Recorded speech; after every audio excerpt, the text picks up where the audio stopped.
Good day. இன்றைக்கி என்ன போகிறேன்? காணத்துவையலை அரைக்க போகிறேன். வறுத்து அரைக்க போகிறேன் துவையல். 2 சாப்பிடலாம். அம்மா சாயந்தரம் கொத்து புரோட்டா போட்டு தரேன். சரி, நீனே கொத்து புரோட்டா பண்ணு, நான் உனக்கு வீடியோ எடுக்கேன்.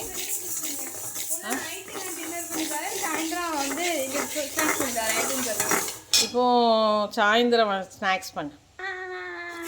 சாயந்தரம் நம்ம கொத்து புரோட்டா போட்டுக்கலாம். வறுத்துட்டு காட்டுறேன். வறுத்து முடிச்சுட்டேன் பாருங்கள். நல்லா வறுத்துட்டேன். கொஞ்சம் சிம்மில் போட்டு வறுத்தா அழகாக எல்லாம் ஒன்போல் வறுத்துரும். பார்த்துட்டேன் பாருங்கள். இப்படி தட்டத்தில் தட்டி கல் தான் இருக்கான்னு பார்த்துக்கிடுங்க. கிண்ணத்தில் போட்டு இதை ஒரு அலசலசி எடுத்துடலாம். பாருங்கள் என்னெல்லாம் போட போகிறேன்னு. காணம் போட்டுட்டேன். 2 உப்பு போட்டால் போதும். ஏன்னா காணத்துக்கு உப்பு நிறைய இருக்கும். அப்புறம் கொஞ்சம் மணத்துக்கு ஜீரகம், அப்புறம் 2 மொத்தல் போதும். தேங்காவை தட்டணும். தட்டிட்டு காட்டு பாருங்கள். தேங்காய் இப்போ அரைச்சிட்டு வரேன். பாருங்கள், அரைச்சிட்டே இருக்கேன். இந்த வெள்ளைப்பூடு போட்டுட்டேன். தண்ணி ஊற்றலை, தேவைக்கு விடுங்க. குழுன்னு ஆனால் நல்லா இருக்காது, கட்டியாக இருக்கணும். அப்படி காட்டுறேன். மிக்சியில் கரெக்டாக தண்ணி விட்டு கரெக்டாக அரைச்சிருக்கேன். பாருங்கள் எப்படி இருக்குன்னு. சூப்பராக இருக்குல்ல?